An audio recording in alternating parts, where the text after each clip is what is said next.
All right. Well, let's go ahead and start with the AEW Dynamite review. We had AEW Dynamite here from Austin, Texas tonight, and holy moly, you guys were absolutely amazing in Austin, Texas. This crowd was fantastic all freaking night. We started off with the TNT champion Wardlow heading to the ring. He basically just immediately calls out Christian Cage. He shows up with Luchasaurus.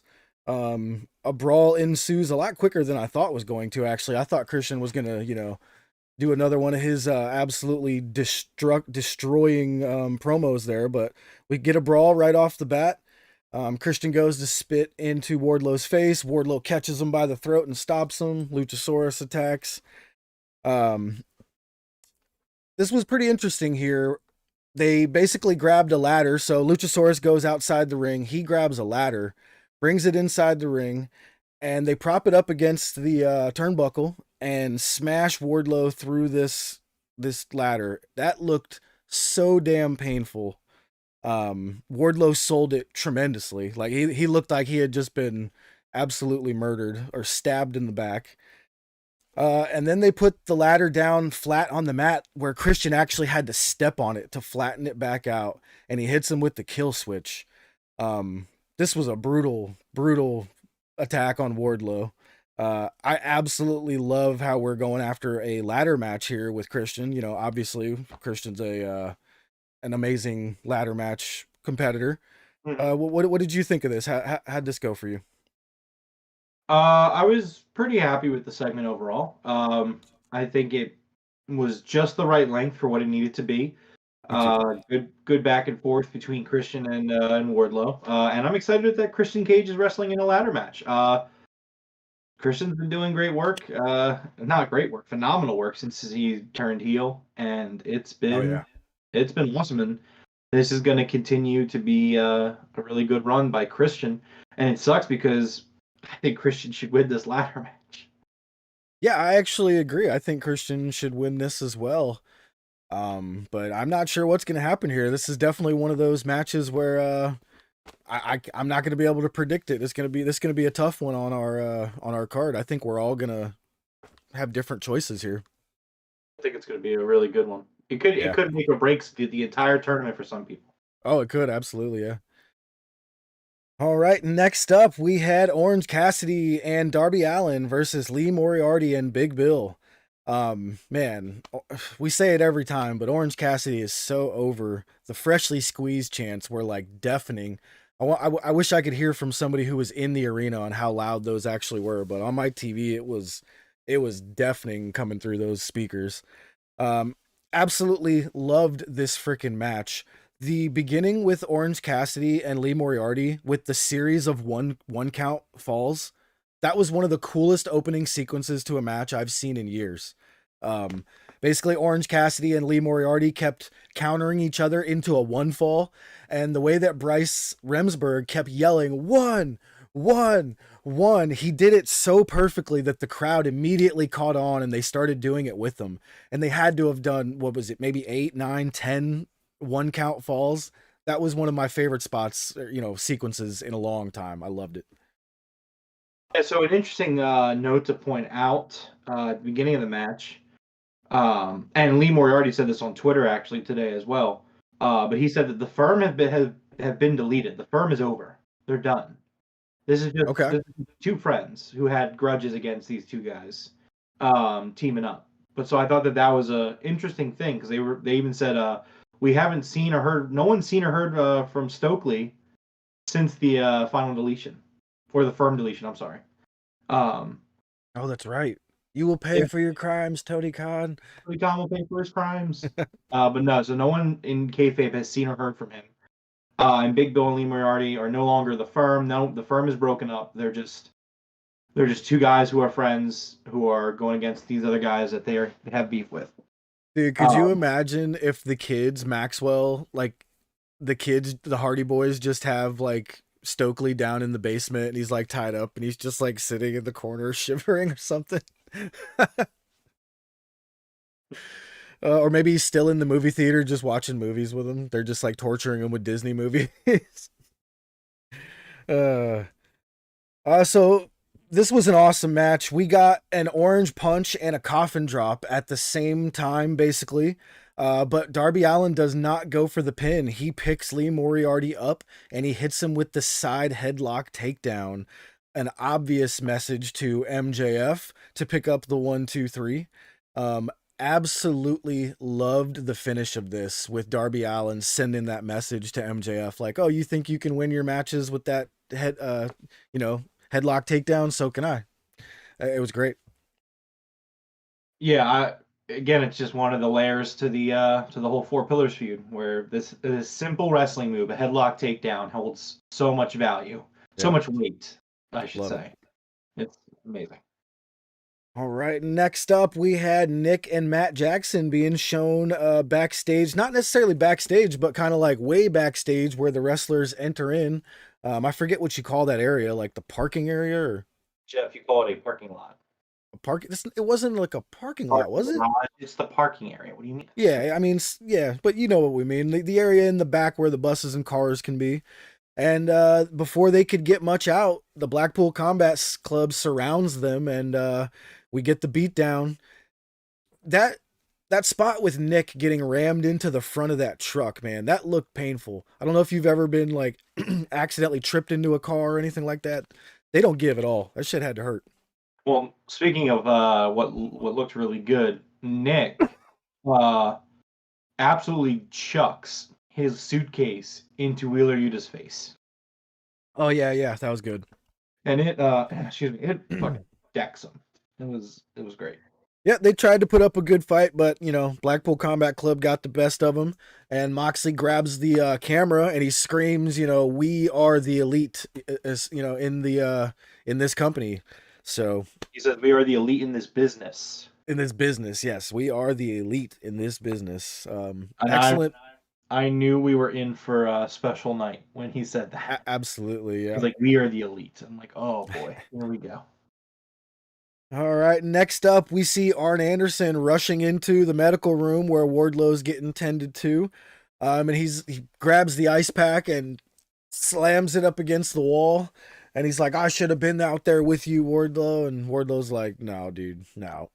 And essentially, Wardlow challenges Christian Cage to a ladder match at Double or Nothing. And I'm assuming it's going to happen. Now, if you were Wardlow, why would you challenge to a ladder match, which, you know, technically would be like a no DQ match, knowing that Luchasaurus is going to be involved? Where do you think we're going with this? Well, I think at the end of the day, Wardlow needs to show that he's, that he wants to take it to Christian Cage. So that's why Wardlow does it.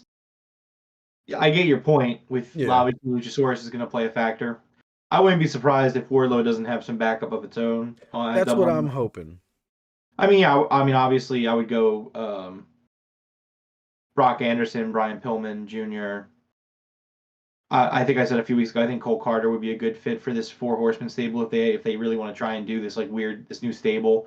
Obviously, Sean Spears would be a good choice. I don't know if they're going to do it or not, but I think it makes sense, Yeah, we'll especially see. in a match of this environment with outside interference. On the flip side, you could use that as reasoning for Wardlow to lose. I mean, you could just Yeah, have yeah, you could. take him out, and then Christian wins. Yeah. We'll see where it goes. I'm just kind of interested here, you know. It just kind of ties into the whole meathead thing with Wardlow being a big, you know, big tough dummy, but we'll see. All right. Next up, we had Orange Cassidy backstage with Renee, and she says, and Orange Cassidy says, "Listen, anybody that wants a shot at this title, go make your way over to Tony Khan's office and let him know. I'll fight anyone." And I knew right away. He said, "Make your way to Tony Khan's office," and I was like, "Oh man, there's gonna be more than one person going to the office here, OC." So, um, you know, we'll see what happens later on with that one. What did you think of this? I think that it's going to be a great match, and it's a thing they usually do for Double or Nothing, these blackjack or casino battle royals. I think it's going to be great. I love that we're seeing I don't know, I think it was in the next segment with Orange Cassidy. Yeah, he Uh, didn't announce that part yet. Well, no, it's not that. Orange Cassidy, when he asks for a chair, Oh yeah. he's like, "I'm tired. Can I get a chair?" Renee's like, does anyone have a chair for this man? It's in the storyline. Obviously, he's clearly he's clearly getting tired. He's clearly Yes. the constant defenses and being the workhorse. It's catching up to him. And you know what? To be fair, I really like it actually because no other champion defends it as often. And we you can ask like, oh well, why not? But it kind of makes sense. It's just like, hey, this guy is defending the title on a near weekly basis. He's on TV every single week, sometimes twice a week. Yeah. Um, it would kind of make sense. Sometimes 3 times a week because the one Sunday where he wrestled and defended the title in New Japan here in Philly, I'm pretty sure he wrestled on Dynamite and Rampage that week. I could be wrong, Oh wow. but regardless, I mean, he's been everywhere and he's been defending this title. So like from a kayfabe sense, like it actually makes a lot of sense that like, hey, this guy is the workhorse right now with the workhorse title, and he's been working hard. He's getting tired. Yeah. That's a good point. I actually didn't catch that. I thought he was just kind of tired from the match, but that's a great point that how much work he's actually put in now. Like he's getting a little more exhausted each week. It's kind of now that you mention that, it's being I'm seeing it. That's cool. Yeah, every week it just kind of degrades a little bit more and a little bit more. And I think that I don't know, it would be kind of funny slash I don't know, cool maybe, I don't know, but it would be interesting to see it kind of be like obviously he's been on fire, and then like once he like exhausts his energy and he loses the title, he kind of has to start back at like 0%. Right? You're just like he's not even trying at this point. Got to recharge. Yeah, he's got to recharge and he's got to get back to a point where he's willing to try again. This is good. I love all this stuff. Everything with Orange Cassidy is gold for me now. I absolutely love this guy.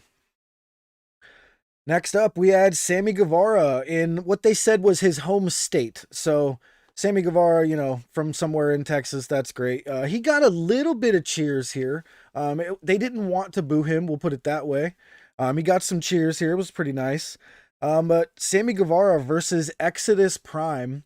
Now, they did this on purpose. They announced Sammy Guevara from Texas, and then they announced Exodus Prime from Oklahoma. Now, if you know anything about college football, Texas and Oklahoma do not get along, not friends at all. So they did this on purpose to get Sammy Guevara some cheers here, and I think it actually worked. I was actually I was impressed that somebody put this much thought into just the announcing of the two wrestlers and who they chose. And Sammy absolutely squashes this guy, Exodus Prime. Hits him with what looked like a V trigger, a knee to the face. Hits him with the go to hell. 1, 2, 3. I loved this. I thought this was great. And then Sammy gets on the mic and cuts a freaking fantastic promo about becoming champion. I thought this was a great segment for Sammy. What'd you think? So real quick, he's from Houston. He's from Houston? Yeah, that's what I was thinking, but yeah. So how close is Austin and Houston? I don't want to say because Texas is the size of a small country, so it could be like a couple hundred miles. It could make sense depending on how close those two are. You know what I mean? Yeah. Anyways, so I thought. So in the Discord, I had said he's kind of a tweener. I mean, kind of in retrospect, looking back on after the show, this was a very babyface heavy night for him. It definitely was. Doesn't mean he can't go back and forth still. And I mean, I still like the Four Pillar storyline the way it is right now. But yeah, Ed says it's only a couple hours between the two, so I can understand that. Then I think that's fine. Yeah. So yeah, I thought this was a really good promo, and again, it's every character in this storyline has their motivations and they have their reasons for why they want to do what they want to do. And the Sammy's is that he's like, I believe in myself. All my life, people told me I couldn't do things. I just decided to ignore them, and it's worked out well, and now here I am. And he's like, I may have made a lot of mistakes. You watched me grow up in front of your eyes. But those mistakes I've made, all the wrong roads, eventually lead to the right road. And the right road is Double or Nothing in the main event, where I will become the AEW World Champion. Yeah, I thought that was a great promo. I was impressed with Sammy here. It was excellent. And I really do think that all the Four Pillar storyline has just been phenomenal. I think all the characters are set up in a great way for the most part. I mean, I'm very happy going into this. Yeah, so far tonight we had Darby with a good showing, and we had Sammy Guevara here with a good showing. So that's two of the three pillars. Next up, we had a really nice video package for the Double or Nothing World Championship. They focused on the whole four pillar match there. Really nice video package. But next up, we had Tony Schiavone with an in ring, and he introduces Team TNA: Jeff Jarrett, Jay Lethal, Satnam, and Sanjay Dutt. The way that Tony Schiavone said that tonight was hilarious because he hates the guy. Now, as they are making their entrance coming down the ramp, Sanjay Dutt has two guitars in his hands. I was very excited to see the double guitars, but immediately FTR shows up out of nowhere and pushes Satnam Singh off the ramp and through some tables. Man, that was very unexpected. Like, I looked away for a half a second. I almost missed it. I was like, holy shit, Satnam through the tables. This was freaking awesome. We get a nice brawl between FTR and the Team TNA for a little bit here. And as FTR are about to hit the big rig on Jeff, who shows up but Karen Jarrett behind Cash? Oh my God. Karen Jarrett with a low blow to Cash. Dax turns around and he gets hit with the stroke from Jeff Jarrett. And we're left with, oh man. So Satnam Singh hits a massive double choke slam to FTR. And it really shows when good workers take that double choke slam, because they made it look really good for him. They made a nice jump, getting way up there in the air without making that jump look too obvious for him. You know what I'm saying? But we're left with Karen Jarrett and Jeff Jarrett with Jay Lethal standing tall, holding up the AEW World Tag Team Championships. And man, this was so good. Everything that Jeff Jarrett has touched since entering AEW has been amazing. And I can't believe that any of us doubted it at all. Like, it's so good. So, obviously, for those that aren't aware, Karen Jarrett was around, in the TNA days with Jeff and everything. So I had a really fun observation, which obviously the observation's been made before, but not like for me. It was kind of like putting it together. Where I don't think there's any other company that really has the guts to do this, but AEW does. Where it's like, so right now we have a faction that is basically Team TNA. Yeah. So you got Jeff Jarrett, Jay Lethal, Sanjay Dutt, Karen Jarrett, all that stuff. And then you have the Outcasts, and their thing is like, we're a faction of WWE wrestlers. And then you, like, even to a lesser extent, but still is, you have like Bullet Club Gold, which is a bunch of New Japan guys bringing the Bullet Club to AEW. And it's Ooh, just good like, point. it's like, my God, there is just like a faction of each company in AEW. And I think that's really cool. Taz, when after Karen Jarrett shows up, Taz says, I fucking love Taz. He says, "What an impact." Uh, I missed that. I didn't catch that. I was dying. I was absolutely dying when he said that. It was so funny. Oh, that's a good one. I missed that. Damn, I would have heard that. But I was not expecting Karen Jarrett. I actually popped. I yelled at my screen. I was like, "It's Jeff's wife!" Oh God! Like I couldn't even get her name out of my brain. I just yelled Jeff's wife. But yeah, Karen Jarrett. I'm not sure if she's gonna be all elite or not. But being Jeff's wife, I'm sure she can just appear whenever they feel like it. All right, Mike. Sorry about that. I'm not sure why the Nightbot yelled at you for the spamming there. All right, next up we had Darby Allin with Renee Paquette. He had a message for MJF. Basically telling him, I did your headlock takeover. What now? And Sammy shows up and cuts a really good promo here. Another one, the second of Sammy's tonight, saying, listen, we may not like each other. He's like, but listen, I'm still gonna try against MJF, and I really hope that it's one of us three that takes that belt from that prick. I really like this, man. Sammy has absolutely turned everything around. The flip flops are on. But no, I mean, I love this dynamic, and I know there was some disagreement in the Discord, but this dynamic that the other three pillars, they all respect each other, but at the end of the day, they want to win the title. But but there's a little side but, like a side asterisk. It's like, hey, at the end of the day, if it's not going to be me, it can't be MJF. Like somebody's got to take this prick out. And I think that that's a really awesome dynamic. And that's why you saw MJF the way he was tonight, because he knows that that's the dynamic now, where all three of the pillars, MJF has done his best to kind of sow the issues and the problems between them. And at the end of the day, like, they may not 100% like each other, but they don't need to. It is what it is. But they have a common respect for each other because they all know that for those three pillars, they all want what's best for the company, and they want to succeed to make the company the best it can be. And I think that's where it kind of comes from.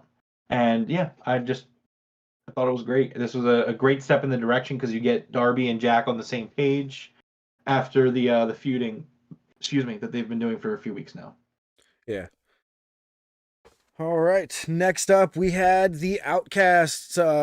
It was Ruby Soho and Tony Storm versus Hikaru Shida returning from Japan and Dr. Britt Baker, DMD.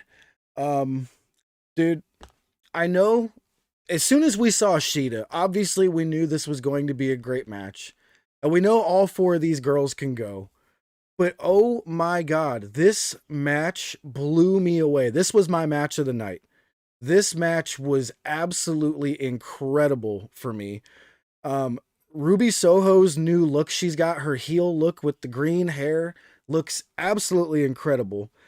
And dude, this match, we had the Outcast attacking Shida before the bell, and she turns it around and beats the shit out of both of these girls for a few minutes.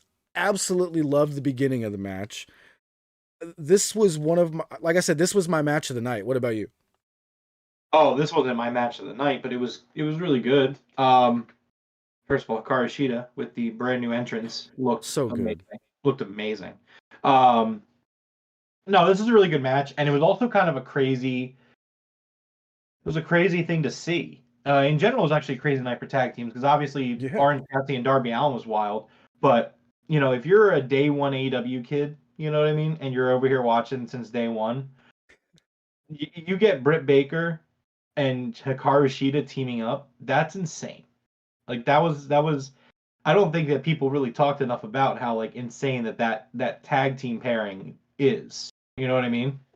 Yeah, and I think it came about on accident because we had Jamie Hayter reportedly has a minor injury of some sort. I'm not sure what it is yet, but it seems to be legit. Well, they're selling it as an attack by Tony Storm. We don't know if that. I mean, she has been in a brace for the last few weeks. But yeah, they said that she wasn't cleared. Sean Ross Sapp did say that it was not an angle. She legitimately was not cleared to compete tonight. So we'll see. I mean, but they're apparently anticipating her to be good to go in 10 days because they set up for a match at the pay-per-view later on. Yeah. So yeah, this was a great match. I mean, it's it's the storyline that they've been telling, and I loved everything about this match. I loved Shida being involved. I loved the beginning where they attacked Shida before the bell and then got their asses kicked. I love the finish here where Saraya was casting distraction and they spray Britt in the face with the green spray paint behind the ref's back.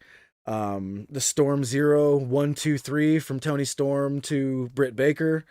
I loved everything about this, man.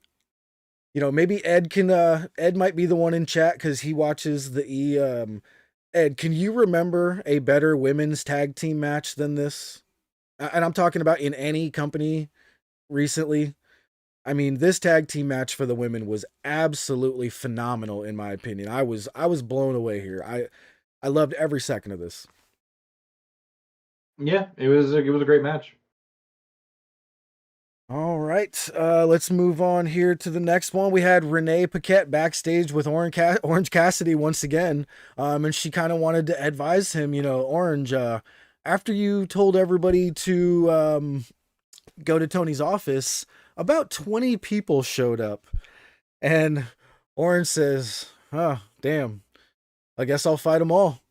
He's 20 people, huh? He's like, I guess I'm gonna compete as well. So that's 21 in Vegas, double or nothing. He's like, the Blackjack Battle Royale. So I really love the name of this, being from Vegas myself. Blackjack's my game.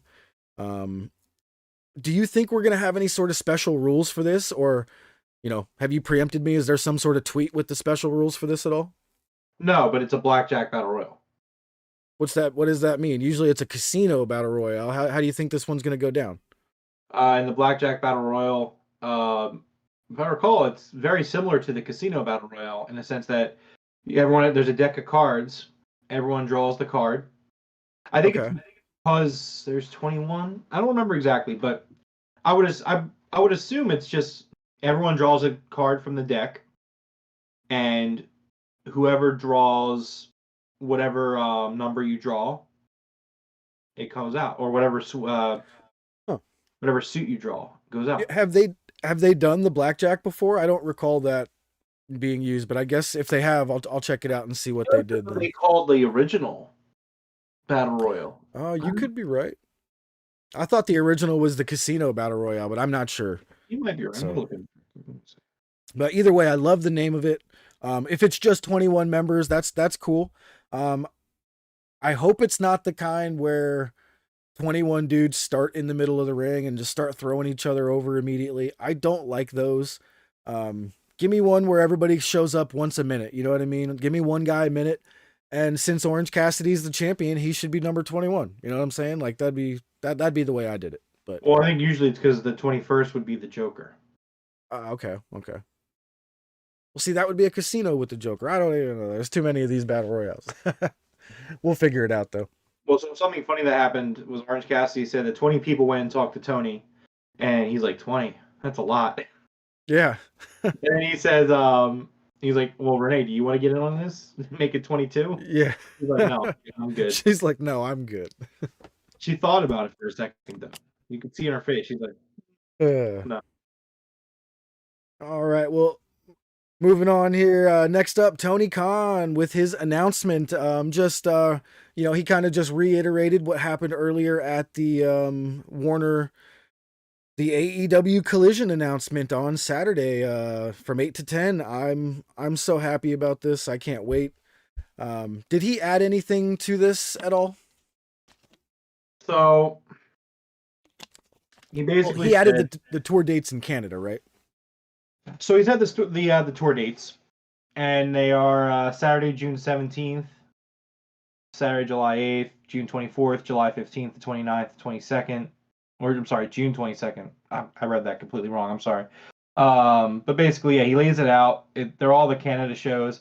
He also said for some reason he called Regina, which is a place in Canada, Regina, and of course Twitter, had a great time with that.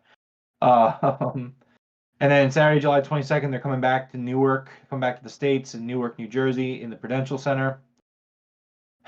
And then he goes on to say that the first show on June 17th, they will announce the venue of the show next week. And here's my thing, right? This elaboration on the huge announcement kind of annoyed me. I was actually not happy with this. I felt like if you were going to speak on it, you should give more details. I think you should have announced that you're running the United Center. I understand again if everything so far is like a work and they're stirring the pot to kind of add seeds of doubt or whatever happens. I understand them. I understand them holding off another week to announce the United Center for that first show. I However, got you. I was just like, get it out of the way. I think Ed was saying it too. It's just like just Yeah. announce he's coming back, get it in, get it done, so we can just stop complaining about whether he's coming back or not. Regardless of whether he's fixed things with the elite or not, he's definitely coming back at this point. It's pretty much there. You know what I mean? Like there's money on the Yeah. line, there's contracts that have been signed, no doubt. Like he's coming back. whether you want him to or not, whether he made it up with everyone or not, it doesn't matter. He is coming back. So for them to kind of like, okay, well, let's let this discourse, marinate for another week. I was just like, why are we doing this? And I was also annoyed that they didn't really give a lot of details. All the details we have about the show, whether it be a brand split or whatever it is, we found out through the sheets today. And I feel like Tony, if he was going to take the time to come on TV, he should have at least said something about the show other than, hey, we're going to be in Canada over the summer.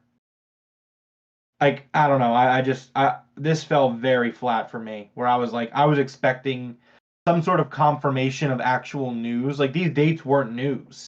I mean, I guess the only news that you can kind of see that was confirmed was one of the dates was a Thursday. So that means that, like, out of the 7 dates that they've announced that are Saturday, the 6 of them are Saturdays, which means they will occasionally run a Thursday show and tape it. And I'm hoping that it is as rare as it seems it's going to be. I would say I would accept 1 out of every 7 shows on a regular basis to be taped. Maybe they'll do that on pay-per-view weeks just to make it easier. I don't know. Yeah. But yeah, in general, I was just kind of like, what was the point of this? I didn't really get it. I didn't see it. It was what I expected, but I can totally see how it fell short for you. It was basically what I expected. You know what I mean? I just wanted it to be worth announcing, like, because everyone makes this big fuss and he makes all these jokes about, like, oh, Tony Khan with a huge announcement, haha, and then usually I think it's always worthy of talking about. To date, I haven't ever been like, oh no, that's not, like, this wasn't necessary. This could have been a tweet. It could have been. Yeah. Well, and where I agree with you here is he should have elaborated a little bit, because there are people that don't sit there on Twitter all day and they're not on YouTube all day, and they may have been at work, came home, settled in, and then sat down to watch Dynamite, and didn't hear all this stuff about Collision, so I think he should have explained it a little bit more, like you said. So Ed says, if you set expectations that it didn't meet, that's on you. What you told me when I pooed on the Owen tournament announcement. Now tell me why. Because I was expecting, like, that was still news. Like, there's one thing for you to expect, like, an announcement, and then it's an announcement that you don't care for. The difference is that he didn't say anything new. There was no new information here, and that's how it's different, Ed. Ed's always trying to cause trouble. A tournament they've already done before, yeah, but there was no official announcement they were doing it again. So you're talking about the second time? Yeah. Yeah, so Jeff, if you remember, I know you're getting up in the years, so you may not remember, when they announced the Owen as like an announcement, Ed was underwhelmed, and I did say, I was like, I mean, it was an announcement. I think it's a good announcement. It's a tournament that did very well for them last year, and if you expected a lot more, like, I mean, that's expectations. And I don't disagree with that. But this is not the same thing, because it's not like I was expecting a different kind of announcement. I was expecting them to talk about Collision, but I expected them to talk about Collision. There was no talk about anything new on an official standpoint from the company. Nothing. There was like, hey, these are the dates we're doing. Like, well, you kind of already announced these dates. All of them. Yeah. Now, one of the reasons and then they do the announcement of the announcement thing, which, look, that was also kind of annoying. Like, just say you're running the United Center today. Then that would but that would have been worthy of saying, and that's what I'm saying. One of the things that got me with the dates that he announced is because I'm going to Forbidden Door, and I saw one of those Collision dates is very close to the Forbidden Door and Dynamite that I'm going to. So the wife immediately was like, we're going. So I was like, yeah. So that made the announcement pretty cool for me, but I can see how it would have fell short for you. Again, it's fine. It's just they didn't say anything. Again, and that's the thing I don't think Ed's understanding. It's not that I'm disappointed by the announcement. There was no announcement. That's the thing. That's where it's different. All right. Let's go ahead and move on here to the Falls Count Anywhere match. Roderick Strong versus Chris Jericho, where Adam Cole and the Jericho Appreciation Society were banned from the building. Sammy Guevara was asked to leave the building after his match. And dude, this was another great match. I guess this could have been some people's match of the night, but I really loved that women's match so much that think I'm still gonna give it to the ladies here over this one. But man, Roderick Strong looked incredible here in this one. Uh, Jericho's really putting on those working shoes, man. He's been for about a year or two now, just absolutely having great matches with a lot of these new young guys, man. His chest was hamburger within like 2 minutes of the match. You Yeah, know? Roddy with the chops, man. Roddy with the Yeah, chops. just Jericho just loves taking a beating from these young guys. It's definitely getting more apparent lately. You know, he likes facing these young guys and loves letting them get a lot of offense in because Roddy absolutely took it to Jericho here. And at one point, Roddy has this move where he runs back and forth on the ropes, but really close to the turnbuckle. And he caught Aubrey in the corner, and it looked like he kind of smashed her into the corner, and she kind of had to dive out of the way a little bit. It was pretty funny. I know Ed loved that spot there.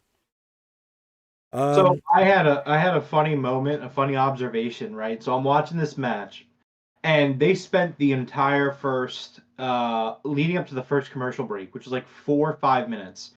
They are in the ring for the entire time, right? yeah, And I write in my notes, I was like, why was this a false count anywhere match? This feels like they're just gonna like fight around the ring and then call it a day. Because there was like usually with these false count anywhere matches, there's a good chunk of escalation around like right before you go to first commercial, and you come back and then you're outside the ring and whatever. And they didn't even do that. I was like, this is weird. Little did I know this is gonna go on to be probably one of the better false count anywhere matches that they've done in the company. yeah, Um, I got to agree with that. this was phenomenal. I love this. This was the match of the night for me. I thought that there was just a lot of cool imagery, some really great shots, some really creative stuff that was done by both guys that just made it a lot of fun. And I say it a lot. I'm a big fan of things like utilize doing something different and looking different. Yeah, Um, and Ed's talking about the rope break in the match with no DQ. And you know what? I blame that on Aubrey, Ed. I don't blame that on anybody in the back. That's Aubrey. She's a referee. She should know that that's a no DQ match, and she should have just been like, "No, sorry." And they should have moved on from there, but she gave him the rope break and they had to go with it, you know what I mean? So, I put that on Aubrey to be honest. Yeah. So I love this. I thought that, when they went and they were fighting outside the ring, they go into the concourse. Taz says Concourse Jones, which always love Yeah. that. Taz is the man, dude. He is just amazing. I love Taz. Um, so they're fighting the concourse. Crowd was great. The way that the crowd, Oh yeah. those security guards, because they really let those fans be pretty damn close for most of it. Like they were They there. always do. It's wild. Not always. A lot of times they're like, give them space, give them space. This was like they were up, Yeah. right up against them. They go to a stairwell. It was a great shot because if you don't Oh, know the building, you don't the know that there's an stairwell. awning there. It looks like like Strong just throws Jericho over the stair, the railing, I and got to see if I can find a picture of that stairwell with these two guys on there. That was incredible. That stairwell spot was one of my favorite things in a long time. yeah, Let me so see they if go I for can a pin find this. on the what is it called, like the girder or whatever, the beam. It's just like a concrete part of the wall that just happened to Yeah. have a ledge. Well, no, it was a metal beam. It was clearly a steel beam. But so anyway, they have the steel beam there, and they go for a pin on the steel beam. Aubrey's counting the pin vertically on the railing, and Shivani's like, that's probably never happened before in wrestling. Yeah, that Uh, was wild. they go back into the concourse, and again, just a great shot of them going around the concourse, and that you could just see the crowd behind them just following and chanting, and it was a really cool shot. Um, Roderick hits him with some ice cream. They're doing some fighting, some really fun stuff. Leads to outside, which again, I'm a big fan of doing things that you don't normally do. And so to kind of like go outside, it's still daylight, and you know, Roddy leads Jericho outside, and there's Adam Cole, and they beat him down. Meanwhile, Daniel Garcia is on Twitter saying, "WTF? I thought he was banned from being in Austin." I love Daniel Garcia working here. And then Daniel Garcia, he tags Sammy. He's like, "Did you leave already? Like, where are you?" Sammy never responds. Which, yeah, so it leads to Cole hitting the boom. Roderick hits them with the knee, and Roderick Strong beats Jericho.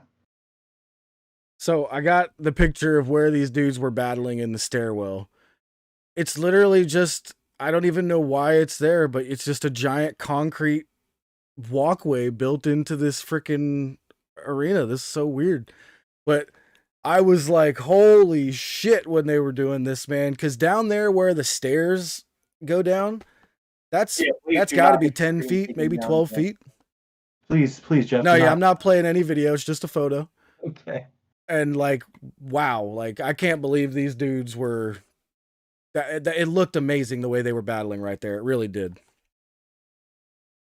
So the Coop points out that the Texas cops weren't even doing anything. They were just standing around slacking. There was this one cop that was standing there up against the wall, just watching this fight, and he was like cheesing it. He had the biggest smile. You could tell he was having the time of his life, fucking hanging out, watching these two guys beat the shit out of each other in front of him. I was cracking up because this cop is just standing there like, this is great. I'm having a great time right now. This is a great assignment for me. But no, this is incredible. I absolutely loved it, and it was my match of the night. Yeah, you know, this could easily be the match of the night as well. I really love that ladies match, but yeah, this was excellent. This Falls Count Anywhere was amazing, especially as soon as they spilled to the outside of the arena and Adam Cole's just standing there. That was just so good. I did not expect that at all. I popped. I'll definitely I'll admit that I popped for the Adam Cole showing up there. Adam Cole hits that boom, and yeah, Roderick gets the 1, 2, 3. I loved it. Absolutely loved it. All right, next up we had Roosh versus Jungle Boy Jack Perry. And this is what I was kind of waiting to get to this spot here, because earlier throughout the night we had Darby Allin with a really nice showing in his match and Sammy Guevara with a nice squash match. He looked really good. But Jungle Boy gets his ass absolutely whooped by Roosh in this match. And I mean, like, from pillar to post. This kid was getting his ass whooped, and I don't know where he got busted open, but at some point throughout the match, Jungle Boy's busted open and bleeding, and he winds up picking up the win via the most devastating move in all of sports entertainment, the surprise roll-up. And, man, what's up with Jungle Boy being the only one not having, like, a good showing tonight? You know what I mean? Like, Jungle Boy looked like he got his ass whooped and just barely won this match, you know? Well, I would put it up to a few things. So number one, I also wasn't the biggest fan of the spot that they put Jack in here. I think they did it.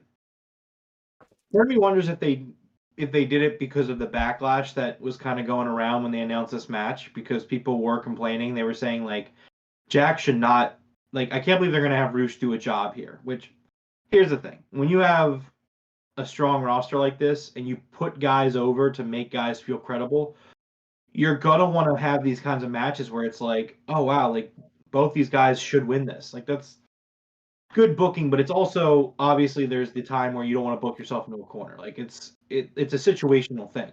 But it made sense here. I mean, Jack should be picking up a convincing win. And at the same time, Jack should struggle more than the other two, because Darby was in a tag match, so it wasn't all on him. And Sammy had a squash match. So Against a nobody that people have never heard of, you know? Yeah. exactly. So it's okay, and it makes sense for Jack to struggle. And look, at the end of the day, it was actually really well booked, because I agree. Roosh looked great. Jack won. Roosh got heat after the match. And at the end of the day, like, that's what you want to have happen, especially if you're going to lose. If you're going to have your heel lose, make them look good and give them heat after the match. Yeah, absolutely. So the moment Jungle Boy picks up that roll-up victory, Roosh just immediately starts the beat down. Him and Preston Vance continue the beat down, and Darby Allin shows up to try to make the save, but he cannot. He starts getting beat down as well, and the crowd actually starts chanting for Sammy, and Sammy Guevara's music plays, and he shows back up, and he makes the save. I thought this was great. You know, the three pillars wind up standing tall. I liked it. I also liked it. Again, I think it's okay for these three guys to have respect for each other. Like I don't see what the problem is. It's just, hey, Yeah, we now all want to I be a champion, but we respect each other. There is a mutual respect here amongst competitors. It's like okay. yeah. And I agree with you where like I don't have a problem with all three of them having respect for each other, but I also see Ed's point of wishing there was another heel in this mix rather than three kind of sort of baby faces and a heel. But I'm on both sides. I don't think it bothers me either way. See, I just think that MJF is a strong enough heel where he can carry this, and I think the Exactly, dynamic yes. actually makes a lot more sense if you look at it from the aspect of have the three have the three guys who, yes, like I will go back on what I said in the Discord. Like, yeah, I wouldn't say Sammy's a tweener right now. I would say that Sammy is definitely working as a face, at least as of the past like 2-ish weeks. So I'll even kind of cycle back a little bit, backtrack if you would, on that take. But no, I think that the dynamic of having these three guys, MJF is this cocky piece of shit heel, the devil, who keeps fucking weaseling his way out of these title matches. He keeps finding a way to just survive, not just title matches, even before he became champion. He just finds a way to win. And all three of the pillars know that. So it's like, I think that the dynamic works just fine. I think it's a great dynamic where you're going to have these three guys Yeah. who all want the same thing, and that's to one, win the title themselves, and two, just make sure MJF fucking loses and gets his Hmm. comeuppance, which is really what a babyface should do. They want the heel to get their comeuppance. That's just storytelling, Yep. um, and I think it works. I think that it's going to lead to a really fun match, a really great match where you're going to see again, it's not going to be about the four of them beating the crap out of each other. It's going to be who can get MJF on the mat. Who's going to be the one to pin MJF? And I think that that's fine. I think that's a different way to look at it, and there's nothing wrong with doing things a little differently. Yeah, I agree. I think they wound up getting to where they needed to be with it. I think it'll turn out well as well. I think it'll turn out well also. And see, Ed says they can form a trios after they lose. I actually don't think they should do that. No, I would say don't do that. Yeah, Why I would don't I you? don't I don't know about Yeah, that, I you wouldn't know. have them do that. Maybe. I wouldn't. I don't uh know. I would have them just go back to going their separate ways. I mean, they're all baby faces, and it's like, hey, we'll meet down the road somewhere. Maybe they can form a trios team after they lose. Oh yeah, I see. He's kind of being sarcastic there. Yeah, I thought so, but I'm still saying it's just. Yeah. Next up, we had Renee Paquette backstage with MJF. Basically asking MJF how he feels after seeing all three of the matches here tonight, and his chances of winning the Fatal Four Way. And a silent MJF slaps the mic out of Renee's hand. Oof. I'm not sure Mox is going to be too happy about that one. He's not going to address that, Jeff. I They're know. both. You keep I saying know. it. They're both heels. Like it's not. They're not. They haven't done that, and they're not He going could to. address it somewhere down the line in the future. Like, I don't remember you slapping the mic out of my wife's hand. I mean, sure, but I mean, you're MJ. He's not going to say anything anytime soon. No, yeah, I don't think so either. Next up, we had Renee Paquette with Tony Storm, basically saying that Tony Storm has 4 wins in 5 days and cuts a promo on Jamie Hayter and challenges her to Double or Nothing. And I'm not sure I figured this out properly, but 4 wins in 5 days, where did that come from for Tony Storm? Has she had 4 wins in 5 days? 4 wins in 5 days. Is that what she said? I'm pretty sure that's what they said. Can anybody correct me on that if I am wrong? But I don't think she said that. There's no way. She didn't wrestle 4 times in 5 days. that's what I said. I was like, They don't what are have we North talking about? Elevation anymore. I don't know. I don't remember that being said, Jeff. All right, it's possible it wasn't, but I was pretty sure I heard that. I don't know what it was going on there, but she challenges Jamie Hayter for Double or Nothing. So I'm interested to see that match again. That'd be a rematch for the women's championship. I don't think Tony Storm ever got her rematch, did she? I thought it was interesting that this is no, she didn't get a rematch. I thought this was interesting that this is the way that they were going with it, though. I really thought they were going to, and I know Ed would hate this, and I'm not saying whether it's warranted or not. Just it's where I thought they were going, unless they save that for All In because they're both gals from across the pond, as you would say. Yeah. I really thought Soraya was the play here versus Jamie. No, That's I what I think they're thought. saving that for All In for sure for Wembley. Probably, but that was what I thought we were leading up to here. I thought we were leading up to Jamie versus Soraya because we already did Jamie versus against Tony. Which I mean, it's been what 6 months. It's okay to Yeah, it's kind of been go a back while. It's to time for the something here. rematch. Um, but yeah, I mean, this will be really good. Well, yeah, Tony, Ed, you might hate it but for the fans in the UK to have two, women from the UK going after that championship, not a bathroom break for them, dude. and Jamie Hayter's so good, but Ed's Oh gonna yeah, not watch a Jamie she's Hayter match. You hate to absolutely. see it. You hate to see it. That's what we're thinking, Coog. I'm almost sure that's what we're gonna see. Probably. But next up we had the main event. It's kind of funny. I wrote it down this way. I wrote main event Jay White because main event Jay Uso or whatever they call him over there. I don't know. It's just the way that I wrote it down. But Jay White versus Ricky Starks. In Ricky Starks, what they called his second hometown. Oh, So go ahead. hold on. There's a difference when what Ed is saying. That once again, Ed doesn't understand that there's a difference. Yeah, Seth Rollins is very talented, and I think very highly of him. However, I'm not watching WWE and then choosing to turn off a Seth Rollins match.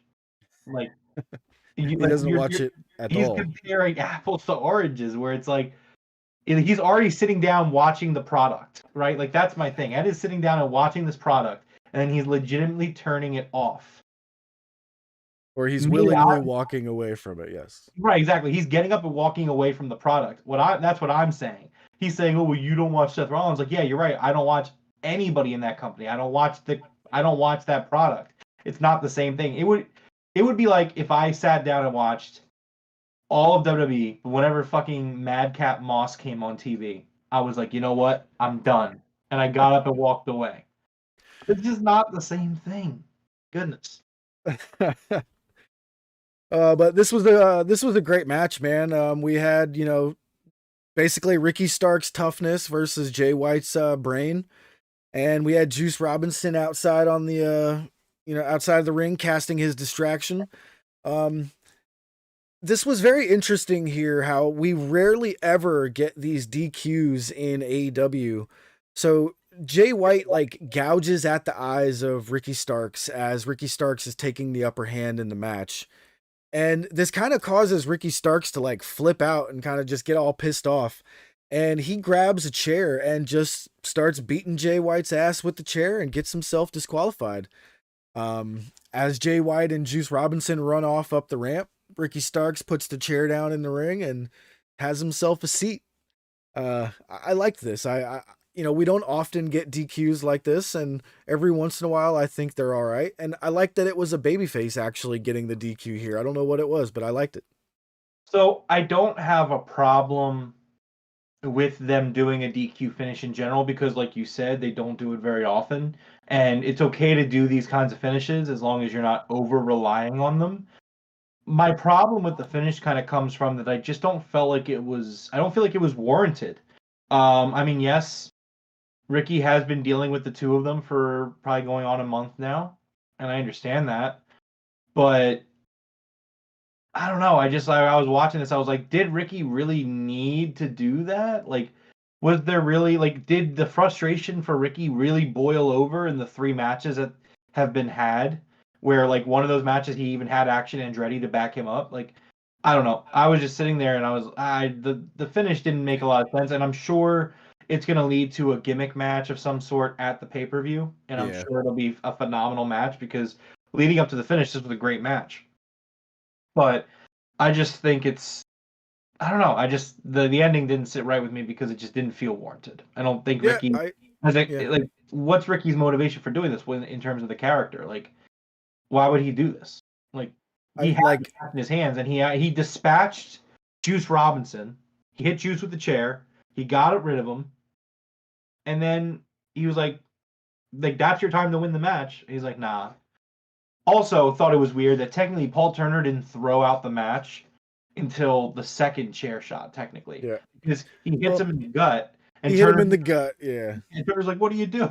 Like, if Ricky had gone for the pin there, would Turner have not disqualified him? Because he didn't ring the bell until the second chair shot. Yeah. I Well, don't know. the gut shot's not usually the one that's supposed to take somebody out. So he was kind of like, whoa, dude. I actually liked that. I was like, ooh, the ref's discretion again. I like it. Yeah, I get that. Okay, I'll bite on that one. I still just don't think the ending was warranted. No, I They don't. could Yeah. they could clearly make up for it at the pay per view, which I think they will. But If anything, there should have been like multiple spots with Juice interrupting and multiple cheating spots with them where he was just like fed up. But they kind of only did like one or two and then he was fed up with it. right. But that's where we got to. Ricky Starks sitting there in the chair afterwards. He got himself disqualified. Next up, we had Tony Schiavone with Don Callis coming to the ring, and security is flanking the entire ramp on both sides. Don Callis comes out to no music, to a blank black screen with only the video of him stabbing Kenny Omega in the back / face with the screwdriver.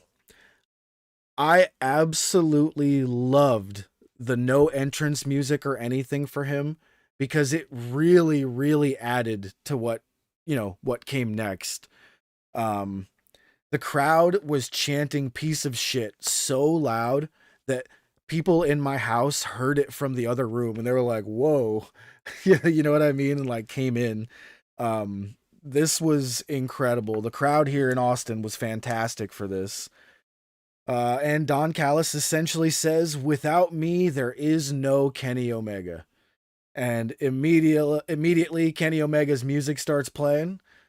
Kenny comes out, starts beating up some security guards, but immediately the Blackpool Combat Club attack Kenny from behind. Um, the whole time here, I was shouting, "Where's Kota Ibushi?" But I was just so blinded by my want for him to be in AEW that I completely missed what was obviously about to happen here. The Bucks come stumbling out from the back with a trash can full of weapons. There's a 2x4. There was Kenny's old broom with the barbed wire. And sure enough, it's only 3 versus 4. The Blackpool Combat Club saying, "Bring it on." And whose music hits but the Hangman, Adam Page. Finally, the friends have reunited. The Elite are back together. And the Elite, oh my God, it was so good. There's a massive brawl ringside. Kenny hands the broom to the Hangman. Um, Massive BTE trigger to Wheeler Yuta in the middle of the ring. Uh, the shotgun lariat from Hangman to Wheeler Yuta as well. I mean, this was just absolute perfection. This was one of the best finishes to a Dynamite we've had in a while. I loved every second of this. So good. So I thought they did a phenomenal job. Number one, this absolutely deserved to go on last, and it was phenomenal. I loved the entrance. I thought it was so like there were some people chattering that like, oh, Don should troll and do Kenny's entrance and come out to like make people think that Kenny's coming out. I'm so glad they didn't do that because while that would Yeah. have been a pretty big, good amount of heat, the crowd tonight in Austin was just Yeah. letting them have it and just having the security guards. It was all just so well done. He comes out and he talks about because like everyone's saying what I did to Kenny. No one's talking about what Kenny did to me. I did all of this for Kenny. Without me, there is no Kenny Omega. Kenny comes out, and it was funny because it was what I had predicted, but it was kind of opposite. It was flipped, where Hangman wasn't the first one to come out to rally the troops. It was the other way around. And I thought that it was just, oh, it's just perfect. It was just years of storytelling building up for, Yeah. like be watching the BTEs, watching Hangman get choked up, like on a random episode of BTE talking about friendship. Like he's like, yeah, you got to be there for your friends, and oh shit, and, he starts feeling it, and like just Dude, random, just little storytelling, the text messages that don't get sent, like all the the stuff, eye patch. the The eye eye patch looks patch, so and good. And the way that the Hangman comes Bucks were out. limping as they were dragging the trash can with the weapons out, like They were obviously still hurt from the beatdown earlier in the night. Like, everything about this was done with absolute perfection, man. It was so good. I completely agree. And then you get all of them in the ring, and Yeah. Hangman says, he says, "We are the elite. We are the heart and spirit. We are the heart and soul and spirit of this place. We are the elite." And then Hangman says, "A double or nothing. It's going to be the Blackpool Combat Club versus the elite. Anarchy in the arena." Oh man. So I screamed when Hangman came out. And my wife texted me and was like, "What the fuck was that?" She called me. She was like, "What was that?" Oh shit, Nothing. that's I'll talk to you funny. later. Um, And dude, the way we go off the air with Hangman standing in the front with the elite behind him again, that's what is that, the third or fourth time we've seen that camera shot? well, again, because yeah, and that's the beauty of the story that they're telling in the imagery. So, and you see it very clearly. So, Hangman, this time around, Hangman turns around and you see that there's still that separation, and then he walks over and joins them, and it's just like cinema. So This is good, complete dude. art. So This was good. art, artful. Not only was this one of the best endings of Dynamite, this may be the best ending of a Dynamite that I could think of. This was It's definitely one of, absolutely. this was absolutely incredible. Loved it. Let us know what you guys thought of the ending to this in chat. Ed says Anarchy in the Arena last year was one of the best matches all year in AEW. 100% agree with that as well. So, oh, I can't wait, man. It's going to be great. Yeah, I agree. I'm very excited for this.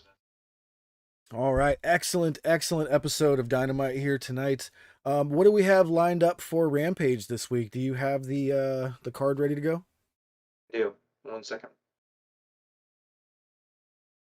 Should be a decent episode of Rampage, hopefully. Trying to hype everything up. You got to at least put on something decent. Well, this Friday, Rampage is at a special start time of 6:30 p.m. Eastern. We got the Blackpool Combat Club versus the Best Amigos and Bandito. We will hear from the Hardys, the Acclaimed, and Daddy Ass. We'll be taking on the Varsity Athletes. Jade Cargill will be having an open challenge for the TBS title. And the Mogul Embassy's Bishop Khan will be taking on Dustin Rhodes. This Wednesday on Dynamite for some reason. Don't know why this isn't on Thursday. Our Ring of Honor World Tag Team Championship match. Lucha Bros versus Claudio Castagnoli and Wheeler Yuta. Woo! That was nice. Good job. That was I would less have done than that like on 30 Thursday. seconds. I would have done that match on Thursday, but they're going to do it on Dynamite. Okay. Excuse me. All right. You got anything you wanted to go over here before we head out for the night? No, that's pretty much it. I know, Ed. It sucks because I started and I had a cough that I literally juggled that cough between every single match. I wanted to go faster. I almost could, but it is what Yeah. it is. But no, I mean that's generally it. This was an excellent ending of Dynamite that I sorely appreciated, or Yeah, deeply appreciated. absolutely. All right. Well, thank you guys very much for joining us here tonight. Rome, you want to go ahead and close us out, sir? Absolutely. Well, this has been episode 143 of the Broken Tables podcast. Thank you to everyone hanging out with us tonight. Thank you to the Coog, the coach, Michael, TJ stopped by for a little bit. Ed, everybody was here. Really appreciate it. Now there's that call. Make sure you like the video on your way out and subscribe if you haven't already. Really appreciate it. I'm working this Friday, so I don't know what Jeff's doing. But Rampage is on at 6:30. So Oh, that's gross. yeah, I could maybe do something like Saturday morning, but maybe not even that. I don't even know. But anyways, if you like We Talk Good Wrestling. idea, Ed. What did Ed say? Jeff, Said I oh should yeah, take that clip of you and double the speed.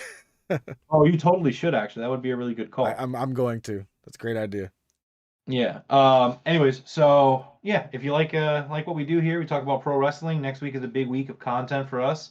We talk about video games when we do the Game Room podcast. We have a big show coming up on Monday. We had to cancel this week's episode, so it's going to be an even bigger show. We're going to be talking Zelda, the EU, and Microsoft, and all that stuff. PlayStation has a showcase next week, so I'm sure we're going to be talking about that. Double or Nothing is also next week, so we're going to obviously do our Dynamite show and prediction show, pay-per-view post show, all that good stuff. Make sure you follow us on our social medias in the description below. Until next time, we'll see you guys later. All right. We appreciate you guys very much for hanging out with us every Wednesday and Friday night or Saturday, whatever they decide to throw Rampage on for us. And until next time, top guys, out.